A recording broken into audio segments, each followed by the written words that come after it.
It was not like the movies where aliens came with fire and destruction. This ship was beautiful. Crescent of silver metal that caught the sunlight and broke it into rainbows. The ship moved slowly and gently, like it did not want to scare anyone.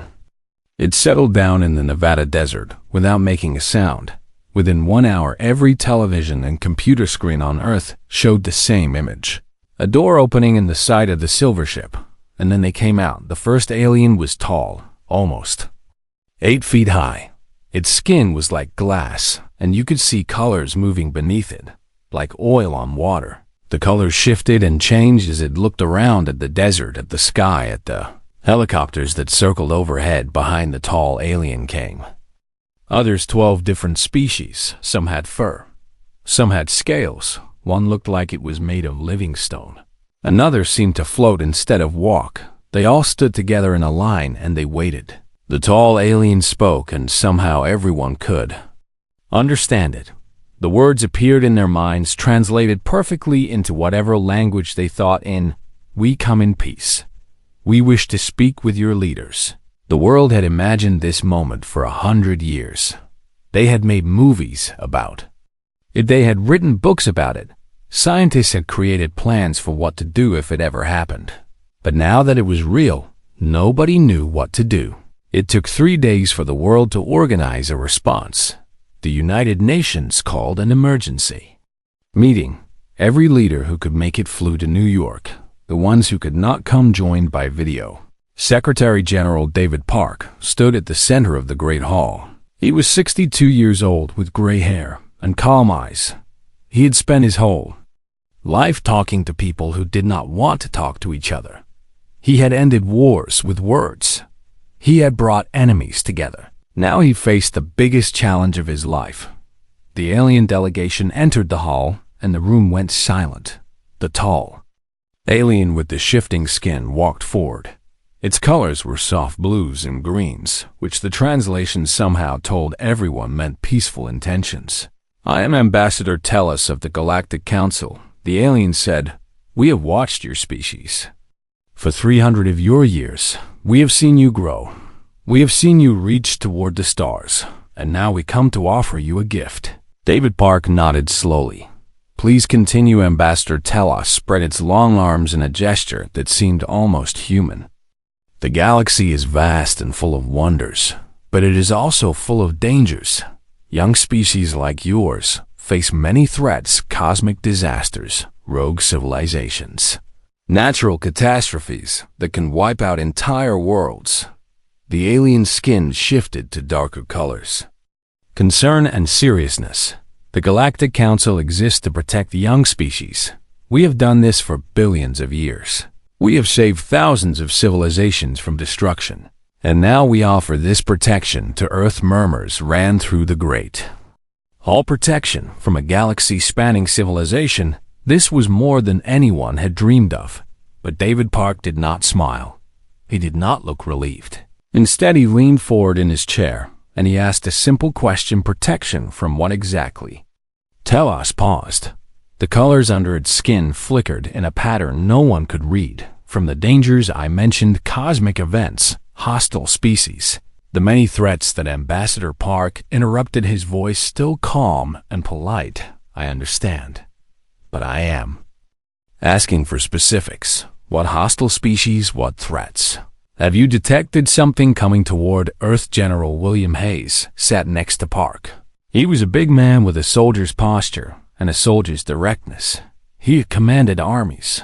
He had fought in 3 wars, and right now his instincts were screaming that something was wrong. The general leaned into his microphone.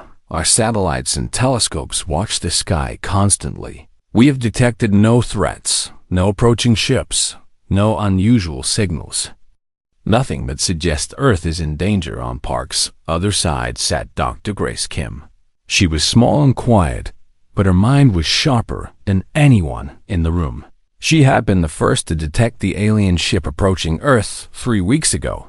She had spent every moment since then studying every scrap of data she could find. Dr. Kim spoke up. "Ambassador, tell us, the Galactic Council has existed for billions of years, according to your own records. In that time, you must have encountered many threats. Could you tell us about them, specifically names, locations, dates? The alien delegation exchanged looks. Their skin colors shifted in patterns that seemed almost like a silent conversation. Finally, Telos spoke again. The galaxy is dangerous. There are species that consume others, species that destroy without reason, events that can sterilize entire star systems. The Council exists to prevent these tragedies. That is not an answer, Grace said quietly. The hall was silent. Everyone could feel the tension. Now, the aliens had come offering gifts, but they would not answer simple questions. David Park stood up slowly. He walked toward the alien delegation, stopping a few feet from Ambassador Telos. He had to look up to meet the alien's eyes. Ambassador, he said softly, I have spent my life in diplomacy. I have learned to hear what people do not say. And right now, I hear a great deal that you are not telling us. Telos' skin went pale, a color that meant discomfort. You offer protection, but you will not name the threat. You speak of dangers, but you give no details. He paused, letting his words sink in. In my experience, when someone offers protection without naming the enemy, it usually means the protector and the threat are the same thing. Alien delegation went completely still. Their colors froze, no shifting, no changing, just stillness. Secretary General Telos said, and its voice was different now. Less warm, less friendly. You do not understand the way the galaxy works. You are young. Your species has existed for only a moment compared to the great civilizations. We offer you safety. We offer you a place in the galactic community. Do not throw this away because of suspicion. Park smiled, but it did not reach his eyes. I am not throwing anything away, Ambassador. I am asking questions. That is what humans do. We ask questions. We seek answers. We do not accept gifts without understanding what they cost. He turned to face the assembly. The Galactic Council has offered Earth protection. I propose that we take time to understand exactly what this means. Before we accept anything, we must know everything. What are the terms? What do we give in return? What happens to species that refuse?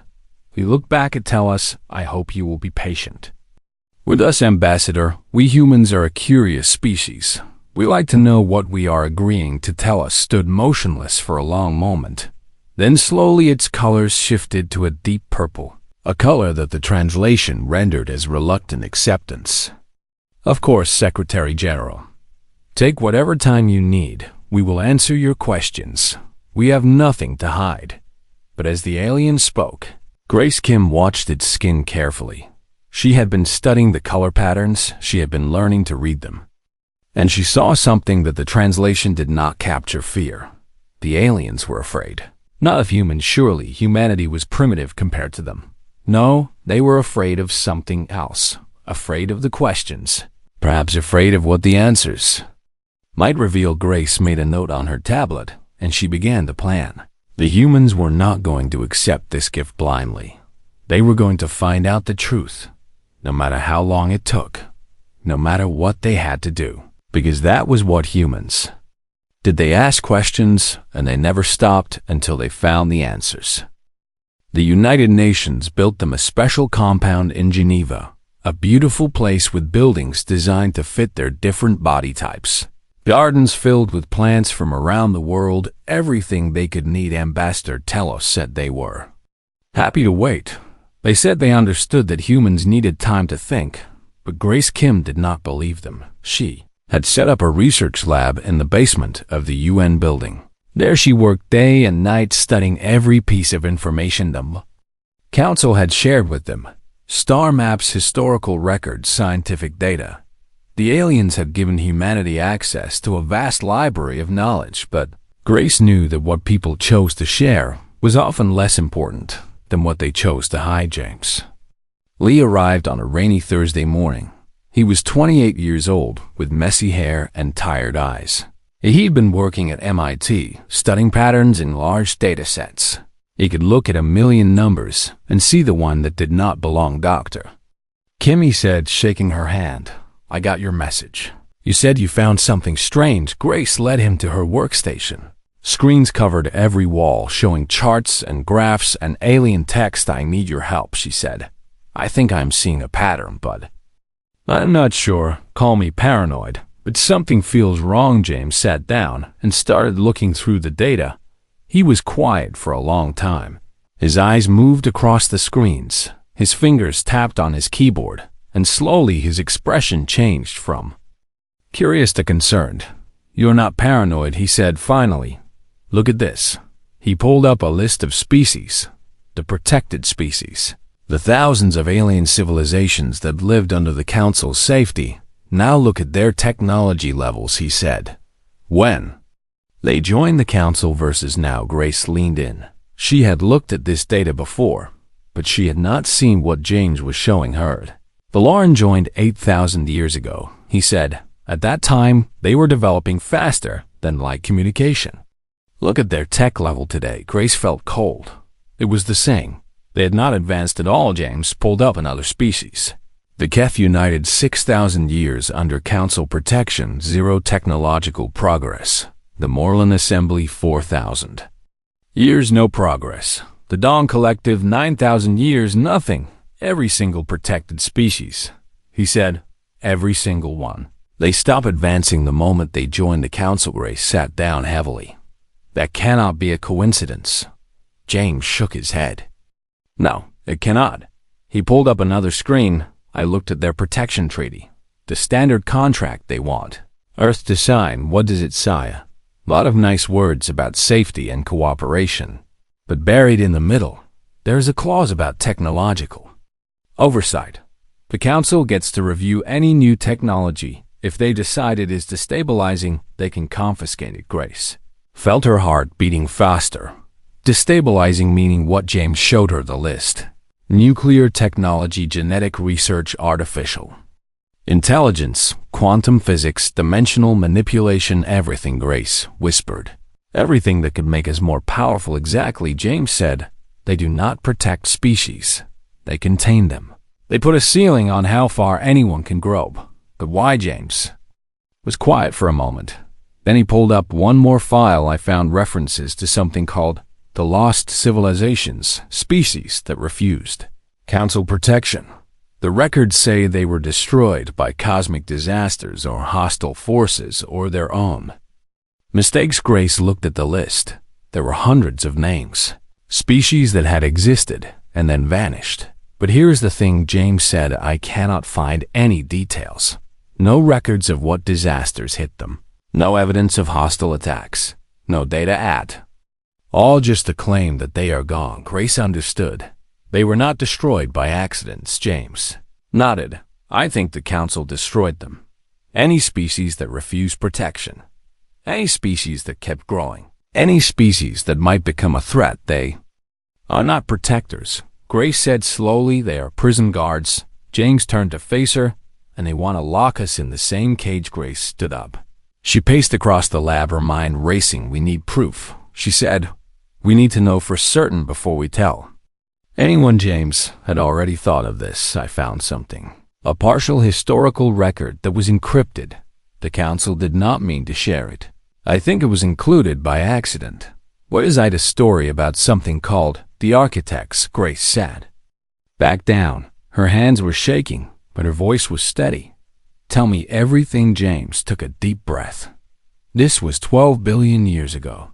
The Architects were the most advanced species the galaxy had ever seen. They built things that should have been impossible, artificial stars, structures bigger than planets, doorways to other dimensions. What happened to them?" James pulled up the fragmented record. Text and images that had been partially corrupted by time, but still readable. They did not attack anyone. There was no record of them being hostile. They just kept building, kept creating, kept growing, and the other species got scared. A coalition formed, James continued. They called themselves the Coalition of Concerned Species. They were afraid of what the Architects might become, afraid of their power, afraid of their potential. Grace felt sick. "Let me guess. They destroyed them." "Records are incomplete," James said. "But yes, I think so. And then they did something worse. They erased them, removed Every trace of the architects from history rewrote the records, made themselves the heroes, and then they became the council. James nodded. The Galactic Council is not protecting anyone from external threats. They are the threat. They destroy any species that might challenge them, and they have been doing it for billions of years. Grace was silent for a long time. The weight of what James had discovered pressed down on her. This was not just about Earth. This was about the entire galaxy. Thousands of species held back, kept small, prevented from reaching their potential, and any species that refused was wiped out. She finally spoke. "We have to tell." Secretary General Park James agreed. "But we have to be careful. If the council finds out we know, they might decide Earth is too dangerous to let live." Grace saved all of their research to a secure drive. She made copies, hidden in different locations around the world. If something happened to them, the truth would survive. Then she picked up her phone and made a call. "Secretary General," she said, "we need to meet. There is something you have to see on the other end of the line." David Park listened to the fear in her voice, and he knew that everything was about to change. "I will be there in 1 hour," he said. Grace hung up and looked at James. "Whatever happens next," she said, "humanity needs to know the truth." James nodded. "And then we need to figure out how to survive it." Outside, the rain kept falling, but inside the lab, 2 humans had just discovered the biggest secret in the galaxy, and they were not going to stay quiet about it.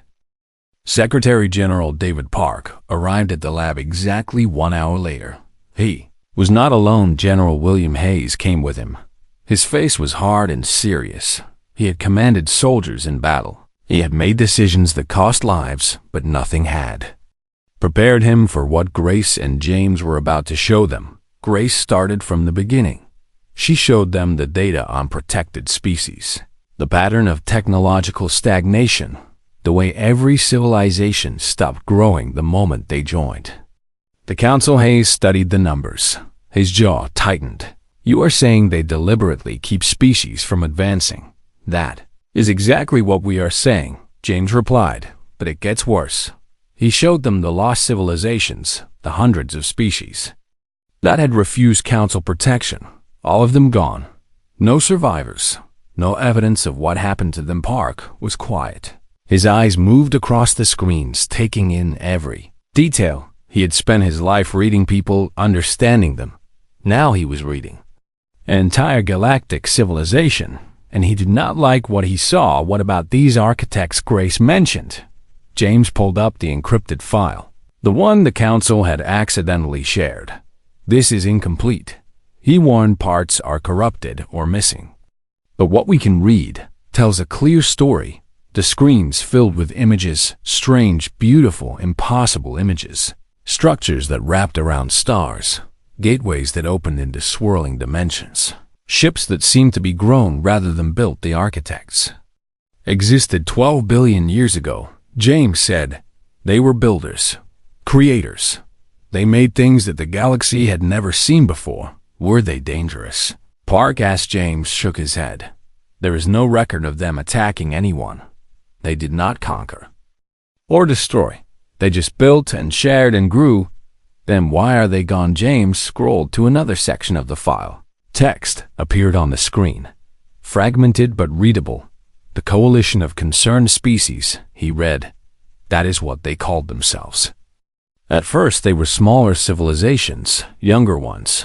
They looked at the architects and they were afraid. Hayes leaned forward. "Afraid of what?" "Afraid they would be attacked." "No," James said. "Afraid they would be left behind."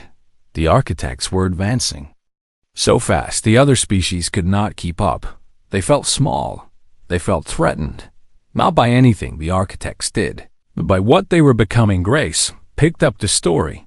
They formed the coalition to oppose the architects, not because of any attack, not because of any threat, but because the architects refused to stop growing. Park understood now.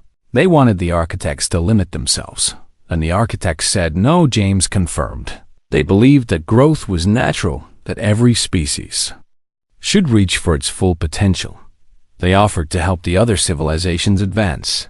They offered to share their knowledge, but the coalition did not want to be helped. Grace said they wanted to be equal, not by growing themselves, but by making sure no one else could grow either. Hayes spoke quietly. What did they do? James showed them the final fragments, images of fire and destruction, ships by the millions, weapons that tore reality itself.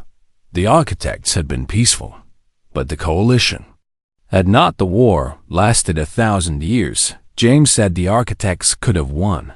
They had the technology. They had the power, but they did not want to destroy. They only wanted to create. And in the end, that was their weakness. Park closed his eyes. The coalition won. They did more than win. Grace said they erased the architects, destroyed every record of their existence, rewrote history to make themselves the heroes, and then they became the Galactic Council. Hayes stood up abruptly.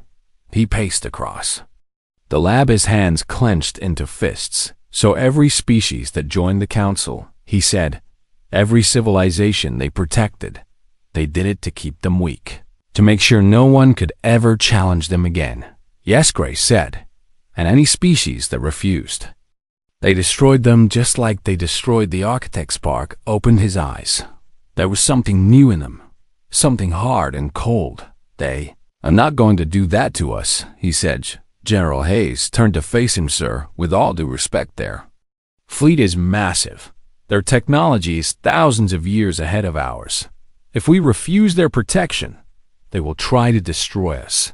Park finished. Yes, I know. Then what do we do? Park was silent for a long moment.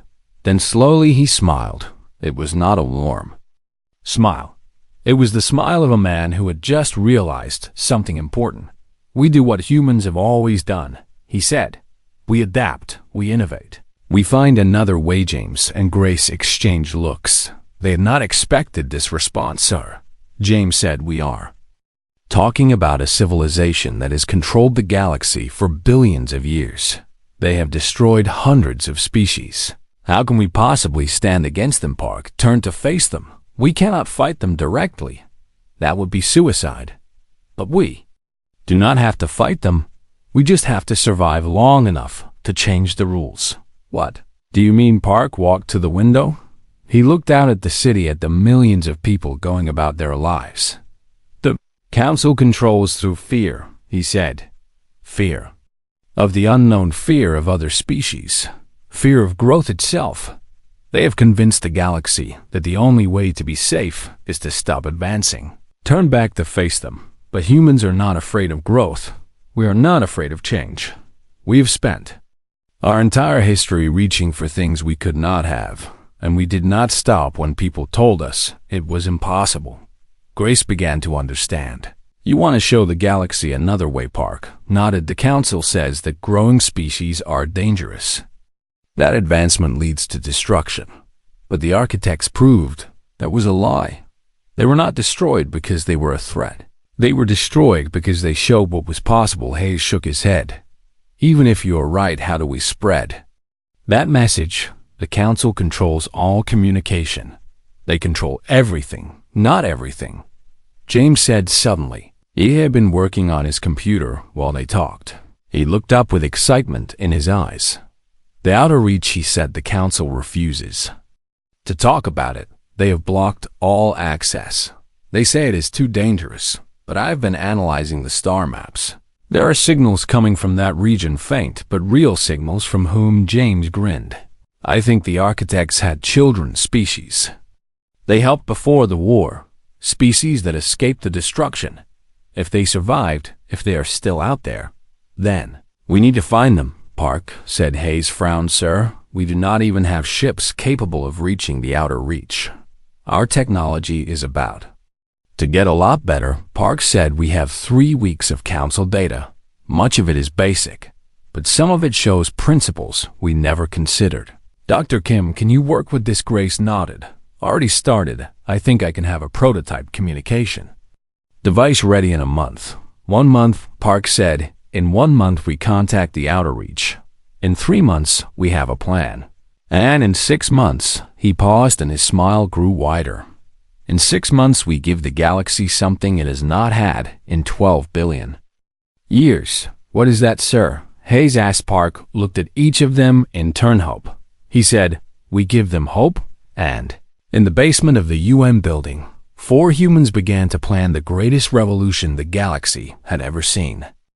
The world continued to turn. People went to work. They raised their families. They watched the news about the alien visitors with curiosity and wonder. They did not know what was happening behind closed doors. They did not know that their leaders were preparing for a battle that could determine the fate of their species. Grace Kim had not slept more than 4 hours a night since her discovery. She worked constantly, studying the council data, building prototypes, testing theories, and finally, she succeeded. The quantum communication beacon sat on her workbench. It was small enough to hold in one hand, but it could send messages across the galaxy instantly. No delay, no interference. No way for the council to block it. James Lee had been working on a different problem. He had been mapping the signals from the outer reach, trying to understand who was out there, trying to find allies in a galaxy that had been told humanity did not exist. Secretary General Park had been busy too. He had called secret meetings with every world leader. He had shared the truth about the council. He had watched their faces as they understood what humanity was facing. Some had been afraid.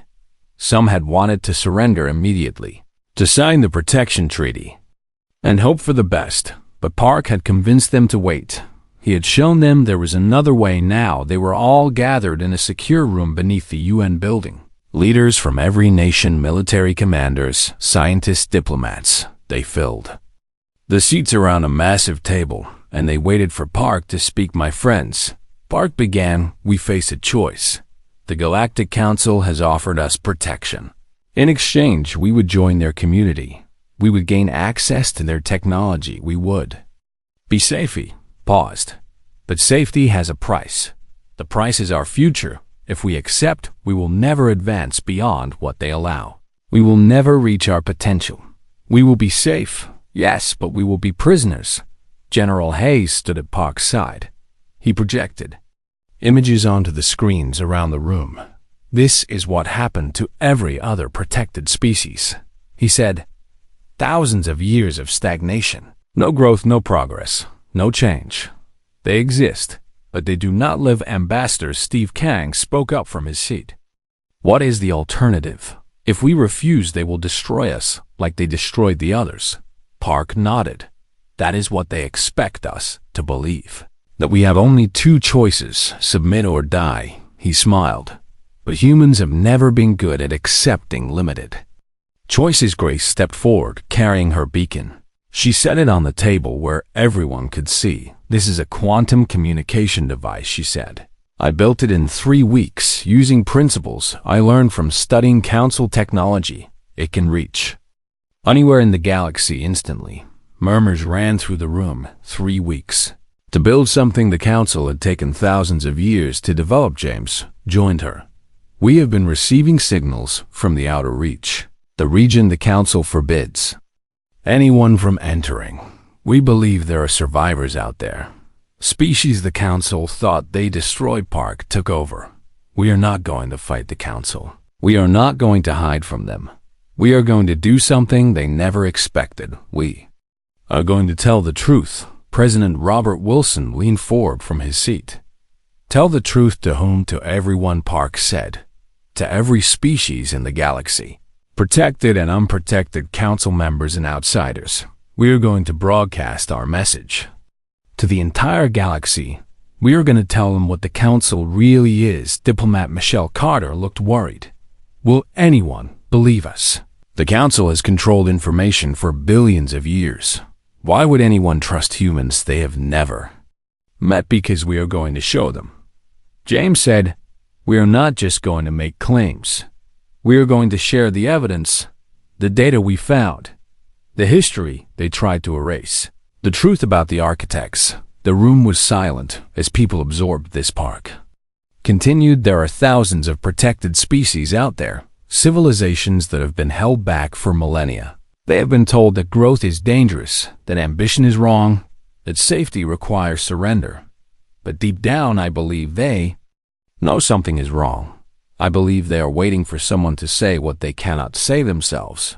And if the Council tries to stop us, Hayes asked then, we show the galaxy what the Council does to species that refuse to submit, Park said. Either way the truth gets out. Either way the galaxy sees what they have been hiding. The discussion went on for hours. Some argued for caution.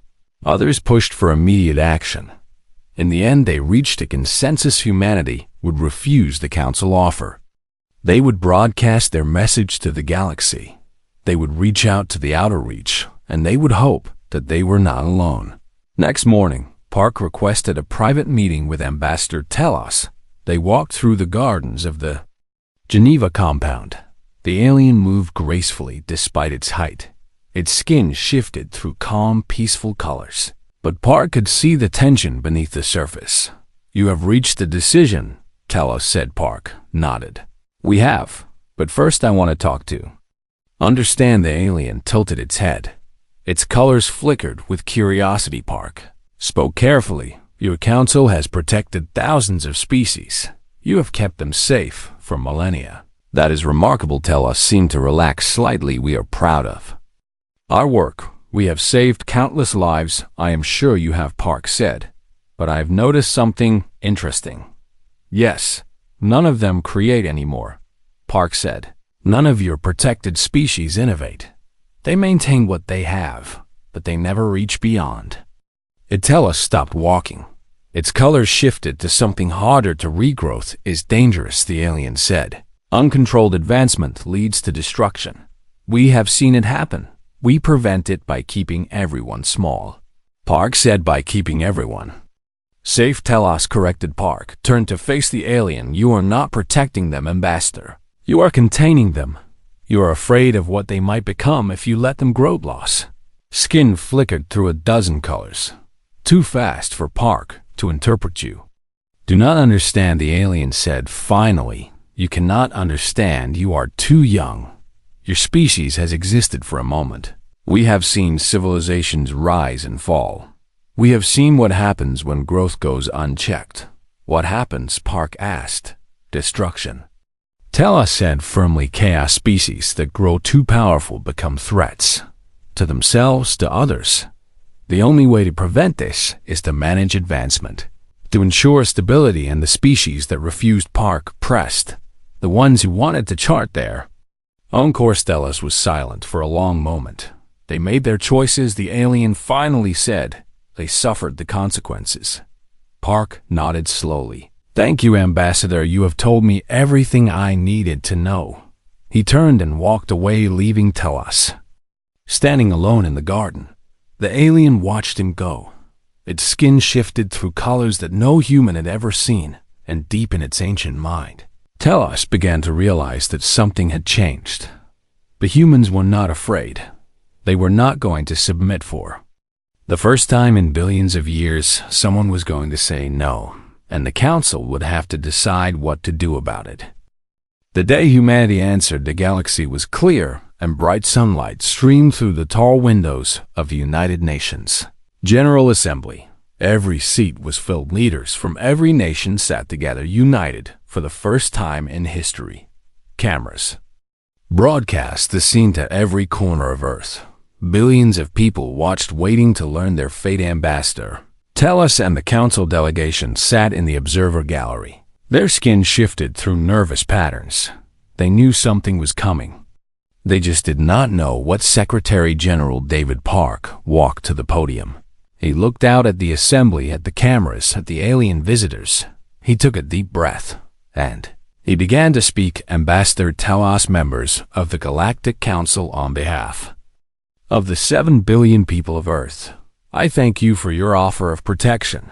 He paused, letting the silence stretch. We declined. The alien delegation erupted in scarlet. Alarm, fear, anger. Their colors blazed like fire. Their bodies went rigid. But Park was not finished, however. He continued, we do not wish to be enemies. We do not seek conflict. We offer instead a different path. Grace Kim stepped forward. She carried the quantum beacon in her hands. She set it on the podium where everyone could see. This is a quantum communication device, she said. Humanity built it in 3 weeks, using principles we learned from studying your technology. The aliens stared. Their colors shifted to confusion, disbelief, shock. 3 weeks, a primitive species had created. Advanced quantum technology, 3 weeks. We are broadcasting a message, Park said. Not just to the Council, but to every system in the galaxy. To the species you protect, to the regions you have quarantined, to anyone who can hear General Hayes activated. The main display, a star map, appeared showing not just Council space, but the forbidden zones, the outer reach, the dark corners of the galaxy. Places the Council had hidden from everyone. Our message is simple. Park said. He looked directly at the alien. Delegation humanity is awake. We know the truth about the Council. We know what happened to the architects. We know what you do to species that refuse your protection. Telos rose from its seat. Its skin blazed white with shock. You cannot, the alien said. You do not understand what you are doing, Park smiled. We understand perfectly. We are doing what the architects did. We are refusing to be small. We are refusing to stop growing. We are refusing to let fear control our future. He turned back to face the assembly. For billions of years, the Council has told the galaxy that growth is dangerous, that ambition leads to destruction, that the only way to be safe is to surrender your potential. Park shook his head. That is a lie. The hall was silent. Every eye was on him. Every ear listened. The architects were not destroyed because they were a threat, he said. They were destroyed because they showed what was possible. They proved that species could grow without becoming monsters. They proved that advancement did not have to mean destruction. He raised his voice, and now humanity is making the same choice. We choose to grow. We choose to reach. We choose to become everything we can be, and we invite anyone else who wants to join us. Stella step forward. Its voice was hard, desperate. You are inviting chaos. You are calling forces you cannot control. The species in the outer reach. The remnants, the survivors, they are not your friends. They are dangerous. They are free. Park interrupted. They are the ones you could not contain. The ones who refuse to surrender. The ones who have been waiting in the dark for someone to light a candle. He walked toward the alien delegation, stopping just feet from Telos. You asked to protect us, he said. We asked from whom? And now we have our answer. He looked up at the towering alien. From you, from the fear you represent, from the cage you call safety. The hall erupted, not in panic, but in something else. Applause, cheers, shouts of support. The sound of humanity choosing its own path. But Park was not finished. He had one more thing to say. Ambassador Telos, he said, his voice cutting through the noise. I want you to understand something. The alien stared down at him. Its colors were a chaos of emotion, fear, anger, confusion. And something else, something it had not felt in a very long time. We are not your enemies, Park said. We do not want to destroy the Council. We do not want war. We want something different. What Telos demanded. What could you possibly want? Park smiled. And this time, it reached his eyes. We want you to grow too. We want you to remember what it felt like before the fear took over. Before you decided that safety was more important than life. We want to show you that there is another way. Telos was silent. Park continued. The architects tried to help you once. You destroyed them for it. But we are not the architects. We are human, and we do not give up on anyone, not even the people who are afraid of you. Reached out his hand. Join us, Ambassador, not as protectors. Not as controllers, as equals, as partners, as fellow travelers on a journey that never ends. The alien looked at the outstretched hand. Its colors shifted, slowly moving through shades. No human could interpret. Finally, Telos spoke. You do not know what you are asking. You do not know what waits in the dark. You do not know we know enough. Park said, we know that standing still is not living. We know that fear is not safety. We know that the only way forward is forward. He kept his hand extended. We are going to change the galaxy, Ambassador. The question is whether you want to be part of that change. or whether you want to be left behind. The silence stretched, and then slowly Ambassador Telos reached out. Its long fingers touched Park's hand. "He cannot promise anything," the alien said. "My people will not understand. They will be afraid." Park nodded. "Fear is normal. Change is hard. But you took the first step.